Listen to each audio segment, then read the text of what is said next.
nagkaasawa ko ng mabait, na hindi nananakit. Ang sa ano naman, sa bad naman po, minsan wala pong pagkaon, yung gayaan po. Kung pwede pong mag ano na lang ng pampuhunan para maka ano kami. Kasi po kung yun lang po ang trabaho ng asawa ko, wala po, lagi po kaming hirap po.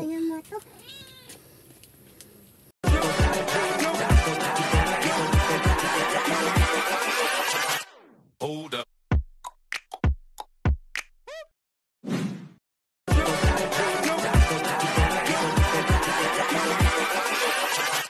Hold up.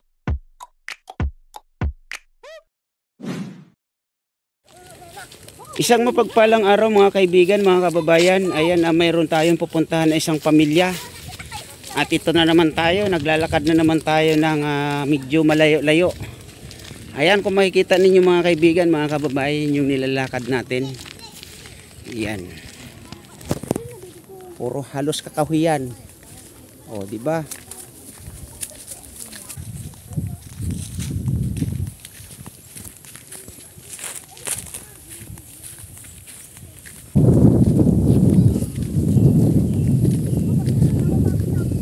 Itataas mo na pala, tapos bababa.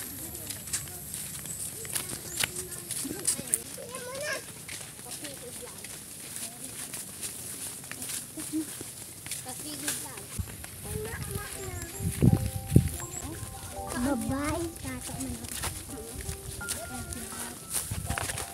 dati ano.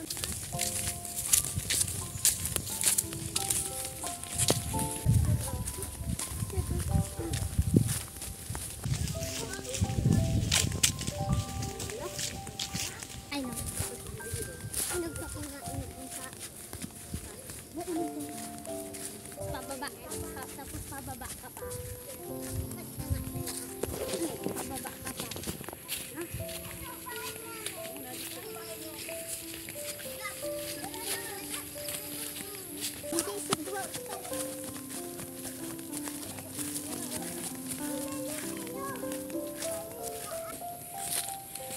Yan mga kaibigan, mga kababayan.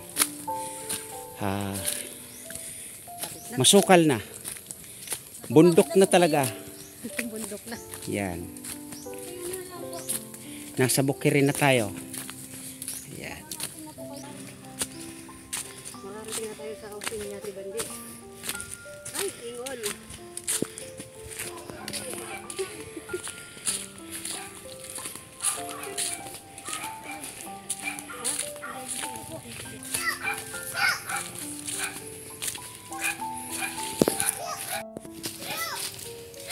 Yan mga kaibigan, mga kababayan. Yan.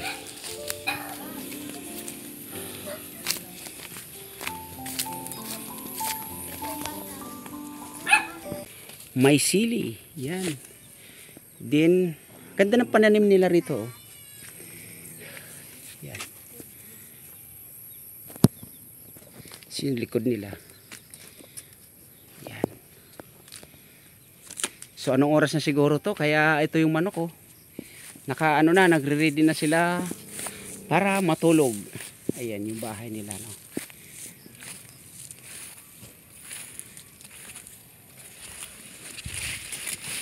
Ayan.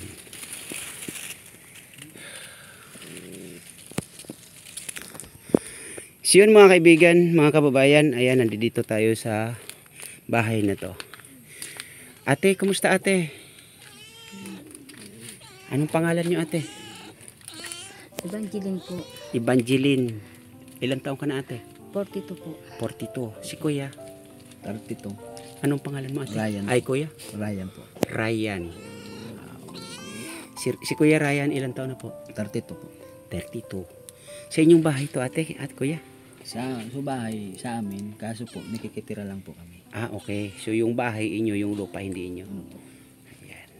Bahay nila kuya Ryan.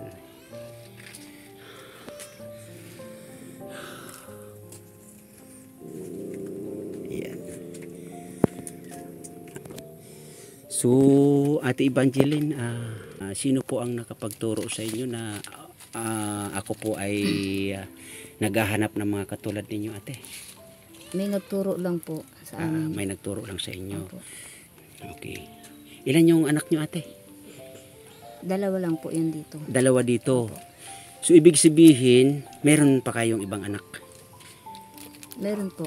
Okay. May mga asawa na po. May mga pamilya na. Okay. So, silang dalawang maliit. Opo. Okay.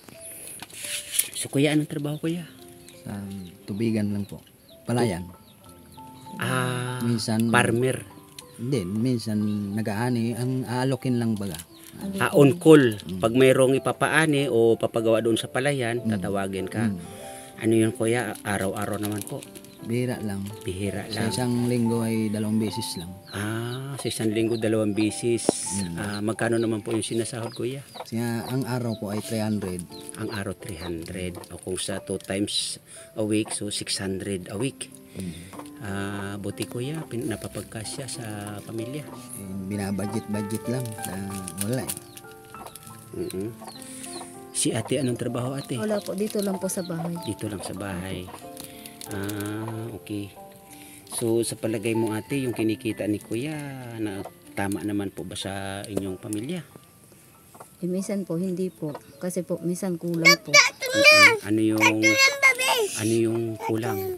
Minsan po, nagkulang sa, sa bigas o mga pang araw-araw dito sa bahay. Maliban doon, kuya, sa doon sa palayan, ano pa po yung ibang sideline mo, kuya? Pinagkakakitaan. Wala naman, yun na lang. Yun lang. Okay. Anong province mo, ate?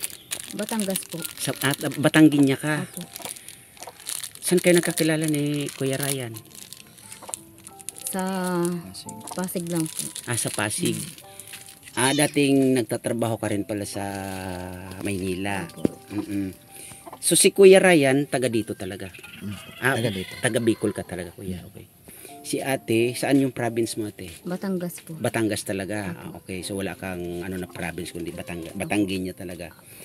So ilang taon ka na dito, ate, na nandito sa probinsyang ito? 7 taon na po. 7 years. Sa loob ng 7 years mo dito, ate, ano po yung dinanas mo dito? Ano yung magagandang moment at ano yung mga mahirap na moment na dinanas mo dito sa lugar na to? Marami pong yung magandang nagkaasawa ko ng mabait, na hindi nananakit. Ang sa naman sa bad naman po, minsan wala pong pagkaon, yung gayan po. Minsan matutulog po. Basta po mahirap. Kung halimbawa, ate, pahihilingin kita, ano yung gusto mong hilingin sa akin? Kung pwede pong na lang ng pampuhunan para ano kami. Kasi po kung yun lang po ang trabaho ng asawa ko, wala po, lagi po kaming hirap po.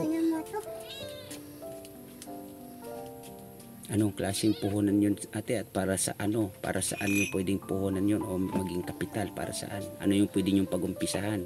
Yung pagdodonut po niya, marunong po siya sa bakery. Marunong po siya ng donut. Yung tawag niyan, Yung sa mantika lang. yung sa piniprito sa mantika. Oo.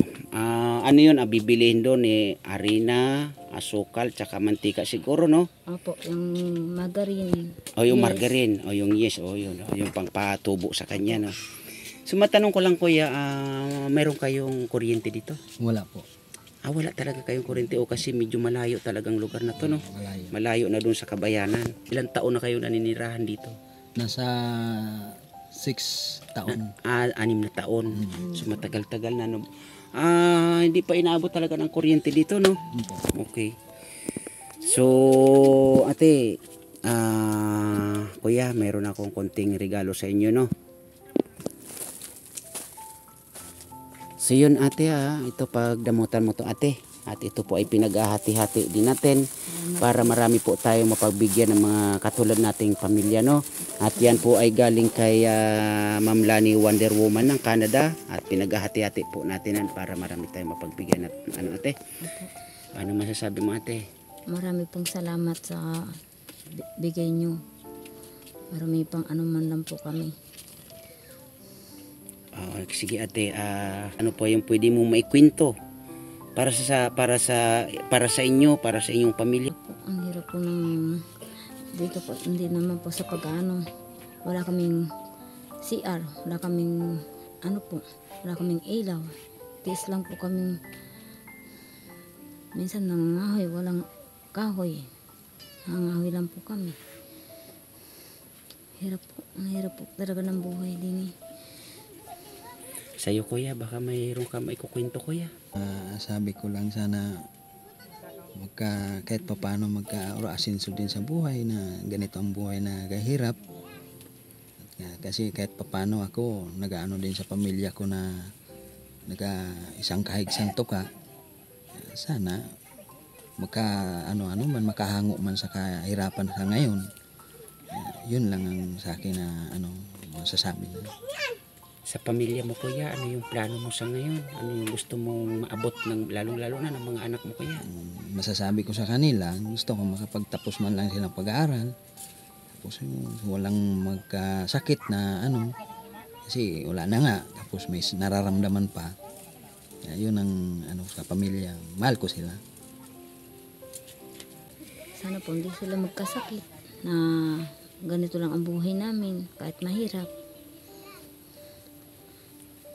So yun ate Evangeline at Kuya Ryan, maraming salamat sa pagbahagi ninyo ng kwento ng pamumuhay ninyo dito sa bukid.